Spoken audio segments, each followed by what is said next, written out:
Welcome to the bunker.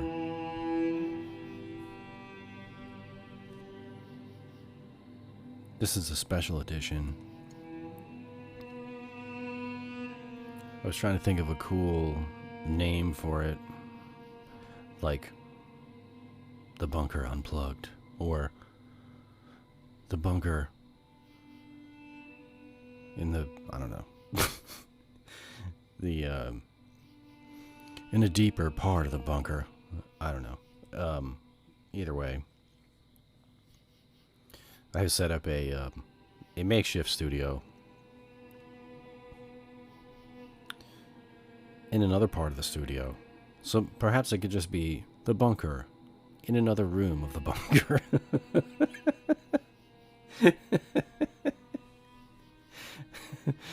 But I recently set up a new desk and a new working station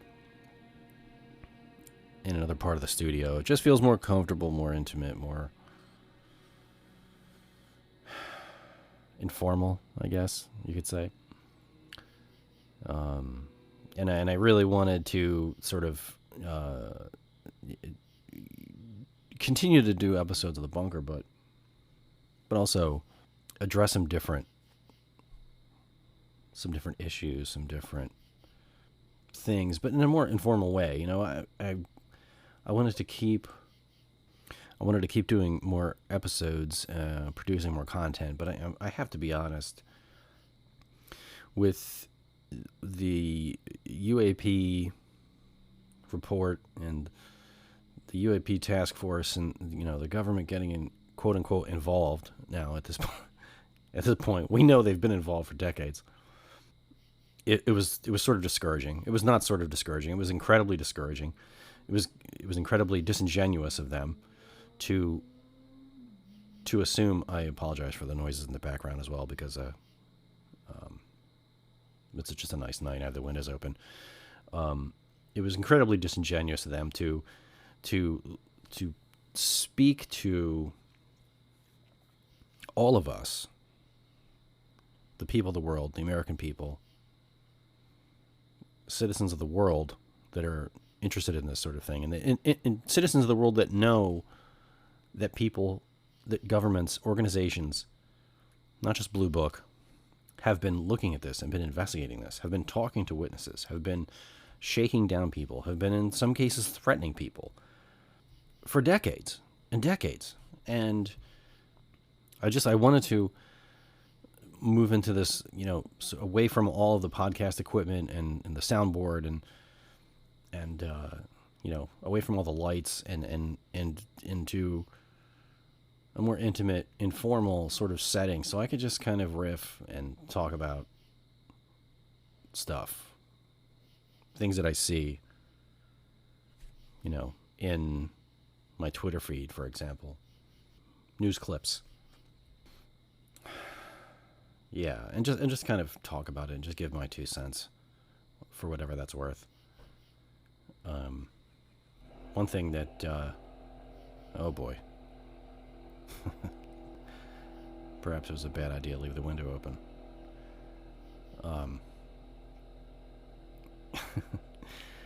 One thing that is taking place next month is the Mysteries of Space and Sky Conference in Maryland on November 13th. I'm planning on going to this. I really want to go. I planned on going last year and the year before, and I think it was canceled last year because of COVID, but the year before I planned on going, and stuff just came up and I was unable to make it. But this year I think I'm going to try and make this. It's a pretty cool conference. It's got some good speakers.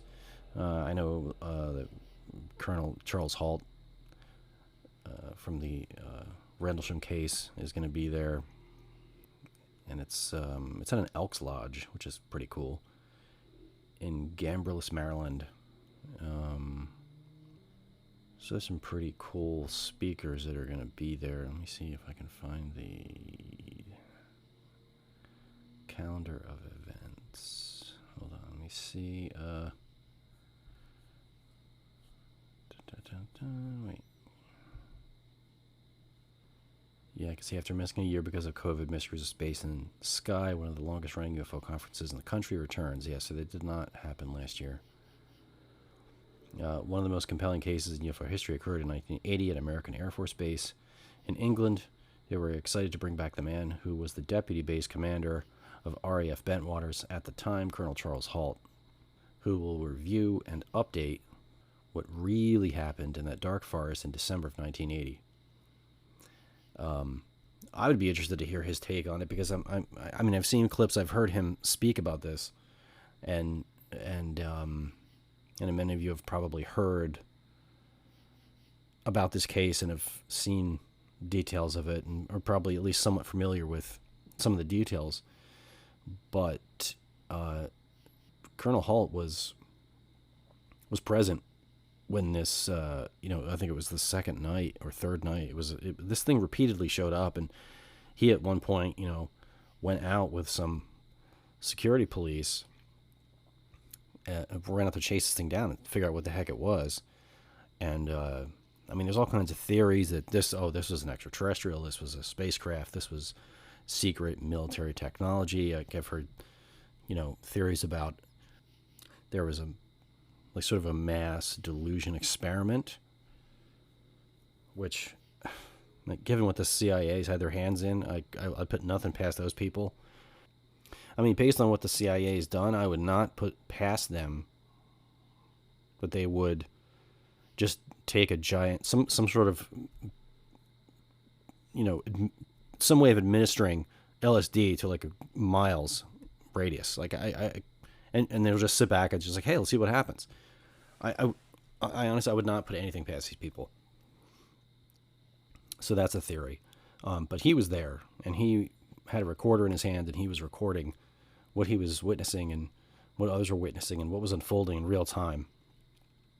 And I'm sure some of you have heard those recordings, and they're very compelling, because you can, you get a sense of his emotions and his confusion and his, attempt at figuring out what the heck is going on in the moment.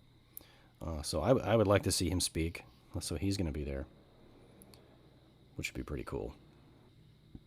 Also, let's see, many UFO sightings don't just happen. They're often fully investigated, and arguably the most professional, comprehensive investigative agencies is Aerial Phenomena Investigations, headquartered right here in Maryland. We're happy to announce that the director of that organization, Mr. Paul Carr, we're happy to announce the director of that organization, Mr. Paul Carr, will be returning to Mysteries and will bring us up to date regarding some of the more impressive UFO sightings being investigated.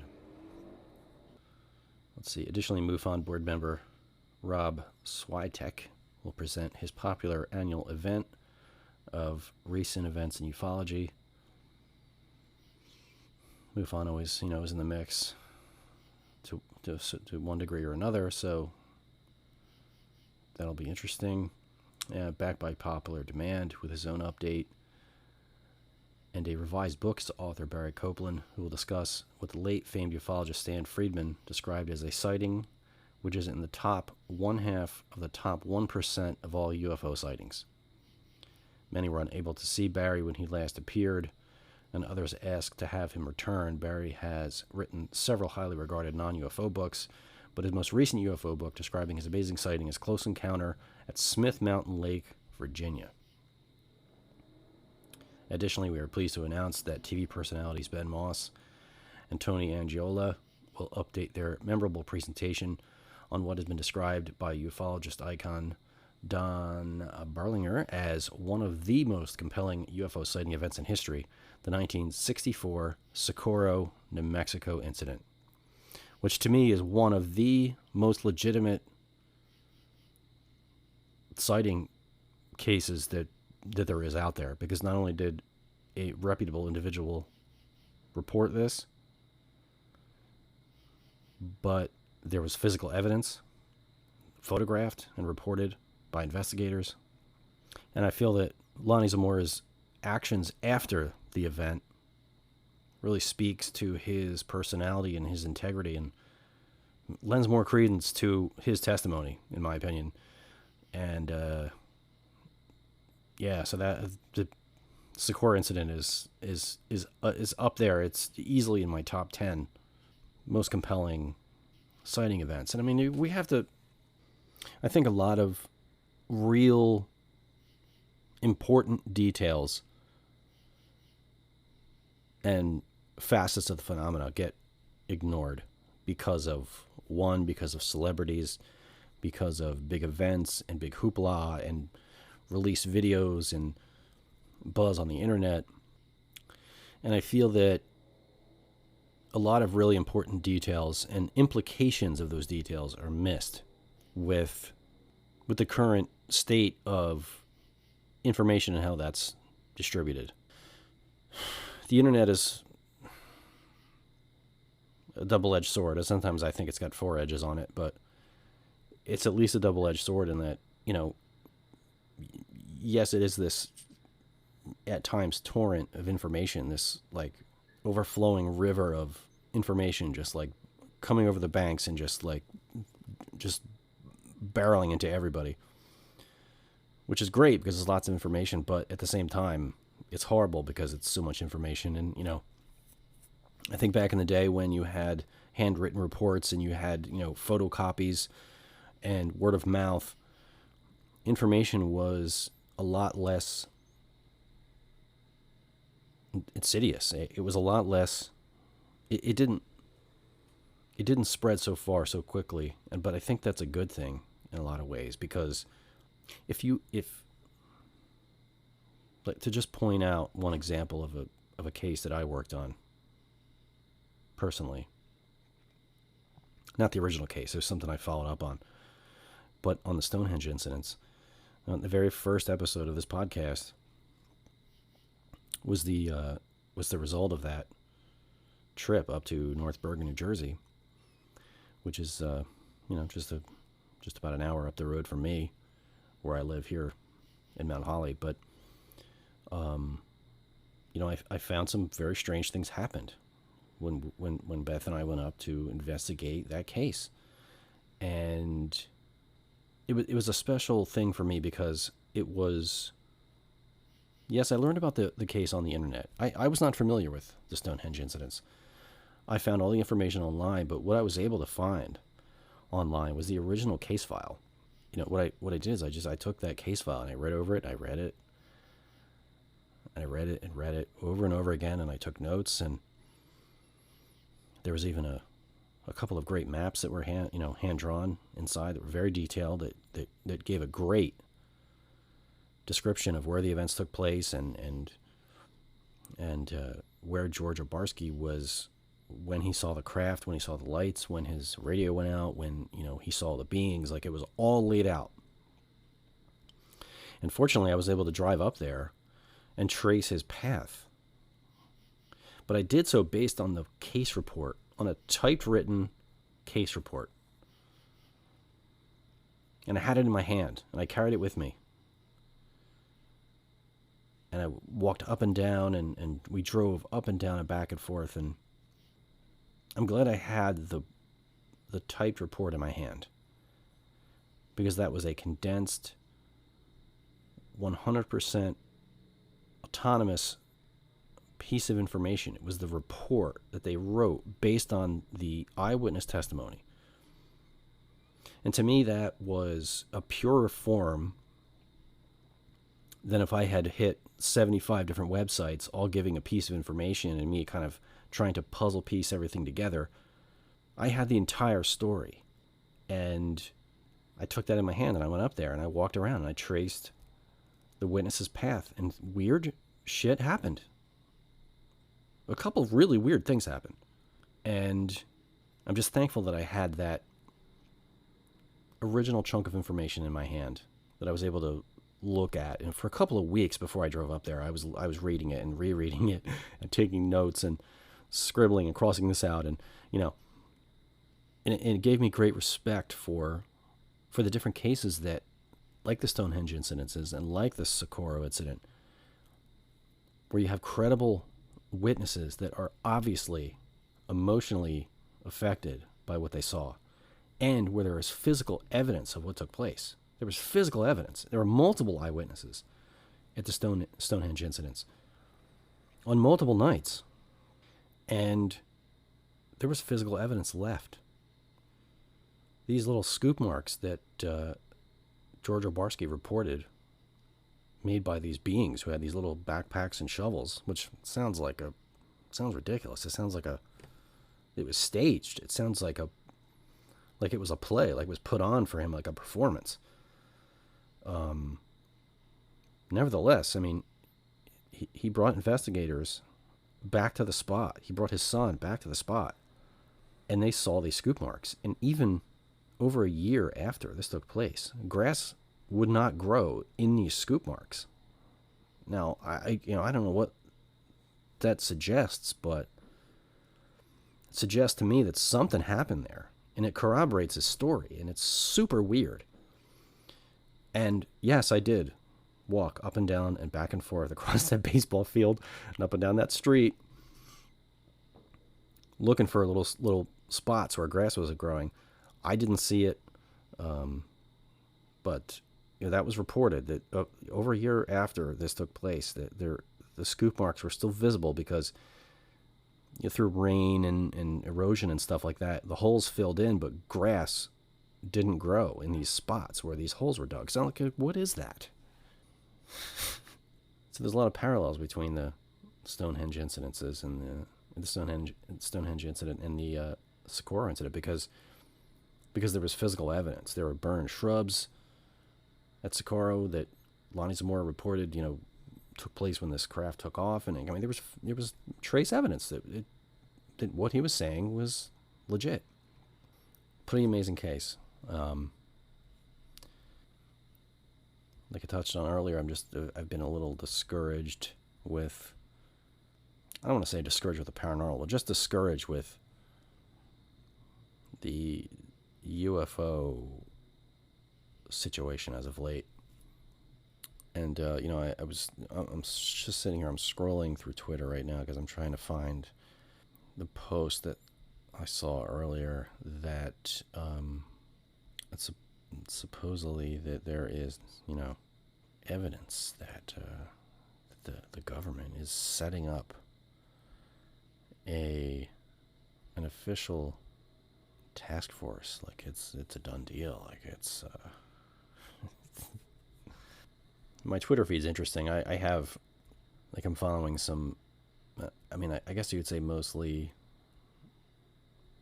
paranormal pages and people and investigators and groups, but many UFOs, UFO researchers as well, and also spiritualists and psychics and mediums as well. So it's an interesting mixture of all of those things, and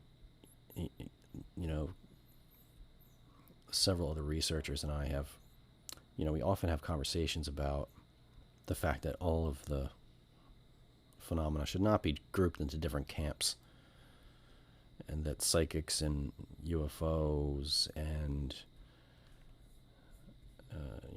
paranormal investigators, hauntings, like all that stuff is all connected. It's all different parts of the same phenomena. Well, I saw also the Conjuring house is up for sale for like 1.2 million or something, I think. I'm not gonna lie, if I had $10 million in the bank, I would buy it. But I'm American middle class, so I can't even fantasize about having that much money or even half that much money. So I won't be purchasing that. That's for sure. Where the fuck is this post at?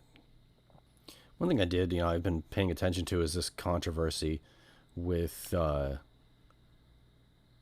There's a paranormal group that is, attempting to, you're going around to like mass shooting areas and attempting to speak to the quote unquote spirits of people that died in these mass shootings, like fairly recently.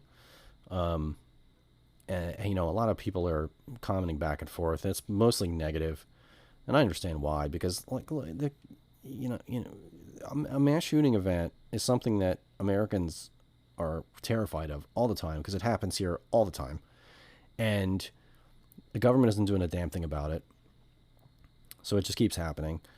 and the government just keeps screwing over the middle class and lower class, and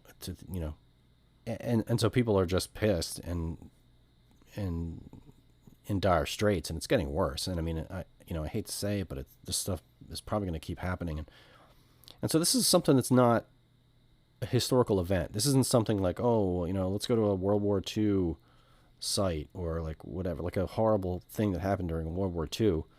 It's still horrible, but if it happened 50, 60, 100 years ago, or something that happened 500 years ago, there's at least some separation between what happened in present day, and you don't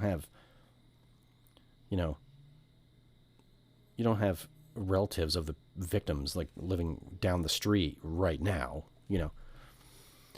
So it just comes off. It's just very tacky, and I understand why the people are doing it, but I just don't approve. I don't approve at all, and I think I know what they would say. Well, we're here to talk to spirits. They're, what happened was tragic, and I can kind of hear the argument they would make, but when you're posting it online and relatives of those people, where these wounds, these events are like fresh and they're still grieving, and these people are still probably crying a lot all the time about this event that happened just not that long ago.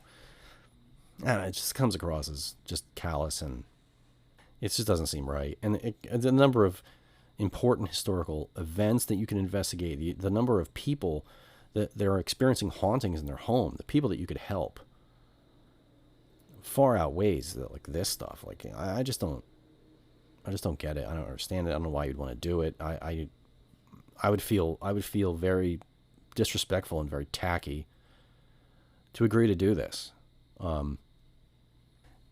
Yeah, and I just I don't understand the people that are doing it or why, and people are getting a lot of vitriol online, and I understand it. I totally agree with almost all of it. I mean, it's just not cool. Anyway, enough about that. I just went ahead and Googled this UAP task force office. These rumors that there's officially going to be an office set up. I found this on interestingengineering.com. The article is entitled "Congress is Secretly Plotting to Build a New UFO Office." Well, if I'm reading this in Interesting Engineering, my guess is it's not secret. It's just my take on it. Yeah, call me crazy, but I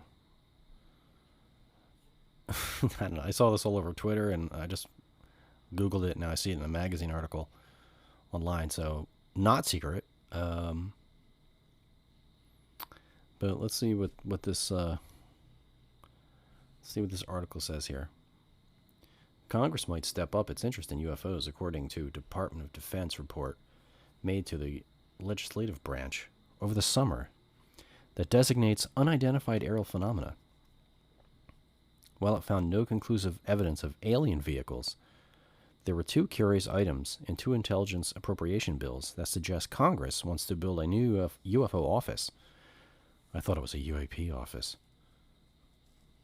And significantly expand the reach of the Pentagon's UAP task force, according to an initial report from Inverse. So just giving them a desk is going to expand the reach? Come on.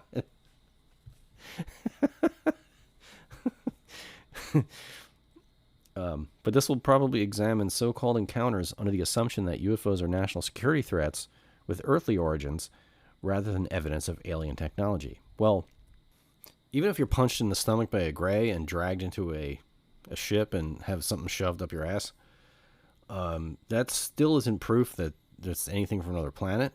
That's number one. And I'm going to be like Biden and imply there's going to be a number two, and then I don't have a number two. I'm sorry.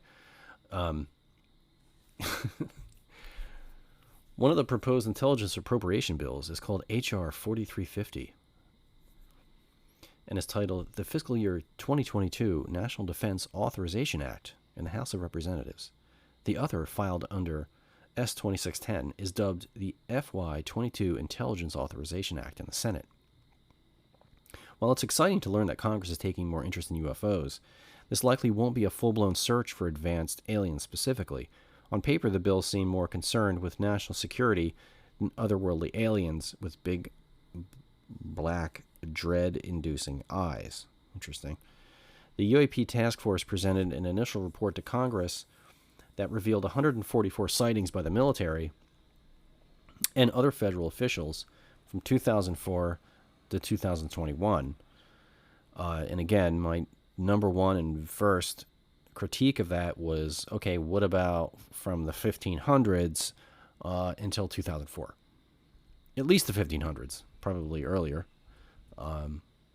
Anyway, there was no substantial evidence pointing to the possibility of aliens, but the report did say that UAP clearly pose a safety, a flight issue, and may pose a challenge to U.S. national security, and emphasized that some of the futuristic physics-defying UFO capabilities may be the result of technologies deployed by oh, come on.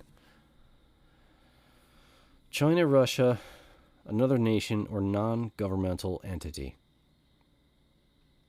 This is my second. It was my second problem with the report, was that it implied, and not only that, but the all the rhetoric that was being spouted before the report even came out by people in the news commenting on the report yet to come out, was that it's a national security threat. It's China, it's Russia. It's like, come on, you guys are already trying to create this narrative, create seemingly another Cold War. Certainly, I mean, with Russia is nothing new, but Nate, you've been ramping it up with China, and now so you're going to use this UFO situation to like try to push your Cold War agenda. Come on, man. There's no American planes being shot down by laser beams. There's no, not any time recently at least, there's planes disappearing under strange circumstances. There's no, there isn't a pilot showing up on the 6 o'clock news screaming that he was probed and his cows were torn apart. And, it's this threat narrative I have a problem with, because there's no evidence for it. If there's loads of evidence where there's like near misses, or a plane is crashes due to some weird sighting, then you've got me. Then you got something. But trying to push this threat where, like, these things have been in the air long before we had anything in the air. Things were being sighted in the air, probably since the beginning of time, but I mean, at least since the 1500s. In America, since the 1600s. And in a big way from the 1800s, mid-1800s on. And I can't think of a single incident where the United States military or any military went to war with UFOs. Like, it's just never happened. And the other problem I have with the report is that it just sort of forgets the first 70 years of ufology and just goes, okay, now we're going to pay attention. In 2004, we're going to start collecting data. Like, no, dude. There have been multiple organizations collecting data for decades, including the Air Force, who, oddly enough, is very silent on this whole issue. There has not been one Air Force official come forward to make a statement, to debunk something, to refute anything, even to give a blanket nothing burger statement. There's been nothing. They've literally said nothing. The only statements have been coming forward in these videos are supposedly from the Pentagon and the Navy. Why is the Air Force not saying a damn thing about any of this? They're the Air Force. Anyway, so the UAP task force is they're getting a desk, and now just watch out, man, because this shit's really it's kicking into high gear now. They're going to have a desk, probably that cool little desk lamp that Mulder had, maybe a fan on the side. It's going to be sick. They're going to, I mean, who knows, maybe in the next budget, depending who gets in office, we'll have to see how it unfolds, but I mean, do you think maybe they'll get like one of those cool cork boards on the wall? They can put those little pins in it and attach them with different color string to different sightings and stuff. Maybe a world map that'd be cool. With lots of pins in it and colored string going from here to there. That would be pretty sick looking. But hey, I mean, baby steps, right? We have to first get these folks a desk and maybe a laptop, and then, oh, in our government, they'll probably give them a typewriter. They won't even get a laptop. They'll get one of those like hybrid typewriter word processors from like the early 90s.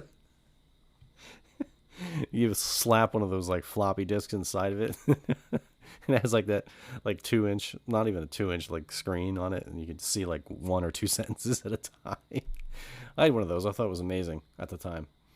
Anyway, but it's just funny how like they're gonna have an office now. Oh boy, it's like, come on. How many trillions did you just spend in the past like 2 years, 3 years? Anyway, yeah, it goes on and gives some stats: 144 sightings and blah blah blah blah blah. Again, we're just going to forget about the thousands of sighting reports that were given to the Air Force, who again are strangely silent through all this. I mean, I don't know what's going on with the Air Force, but they're suddenly not interested in this Air Force issue that's supposedly a threat to national security that's taking place in the air. I guess we're just going to let the Navy handle that one. Okay. That makes perfect sense. Perfect sense. Also, I think I decided on a name for this series of segments. It's gonna be the Bunker Inner Chambers series. That's what it's gonna be called, and it's gonna be more cathartic for me than anything. I hope you folks enjoy it, and it doesn't just annoy the shit out of you. But yeah, I mean, things are unfolding in other countries like they are here, so I'm sure you folks in England and Australia and Ireland who are listening, I'm sure can relate to some of this, but you may have, hopefully a different take on it. So I'm always interested in hearing your perspectives, your critiques, your individual situations in your individual areas, and if you have a sighting report you want to give me, if you have just an opinion, if you just want to throw your 2 cents into just about one of the episodes of the Bunker, or something you'd like us to do an episode about, you can feel free to shoot us an episode, shoot us an episode. Oh my God, shoot us an email rather at mail to the bunker, mailtotheBunker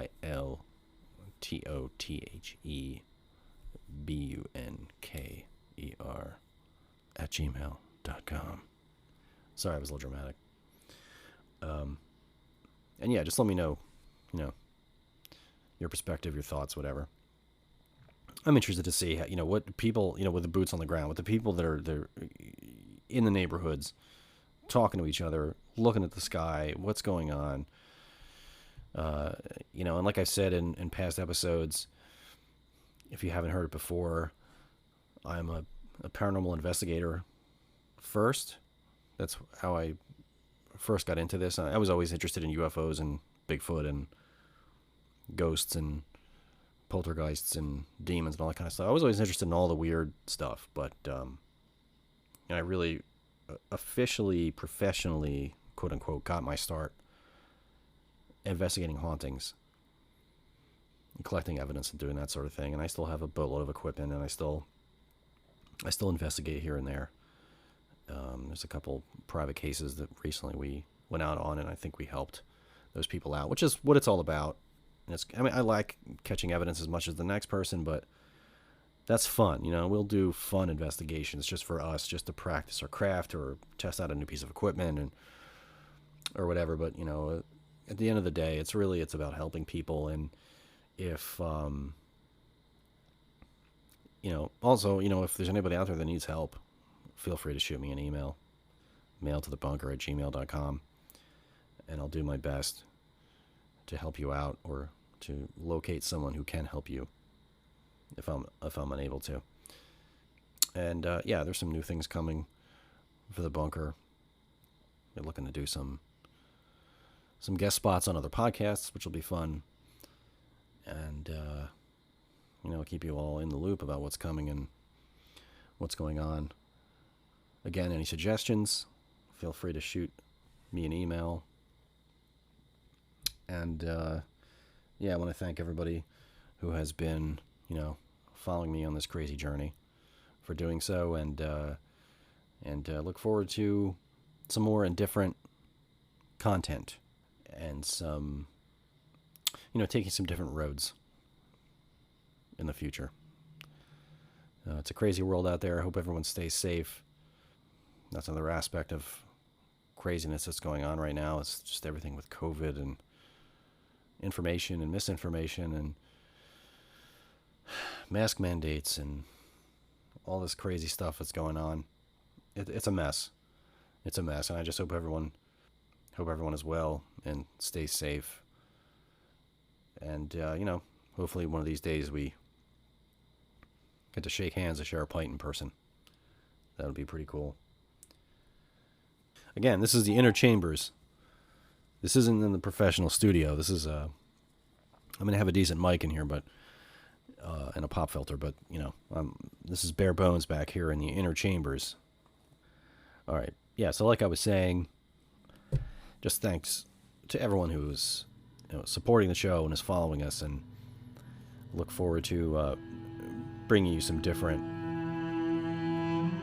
cool content down the road. We're going to be the next year or so getting into some video content. So currently looking into that. Perhaps a YouTube page, perhaps perhaps a Twitch stream or something. I don't know. We're not sure where we're going to go where we're going with that yet, but we're definitely going to be breaking into some video content in whatever form that ends up being. So thanks everyone for joining me in the inner chambers of the bunker. Sláinte, cheers, be safe, and we'll see you soon.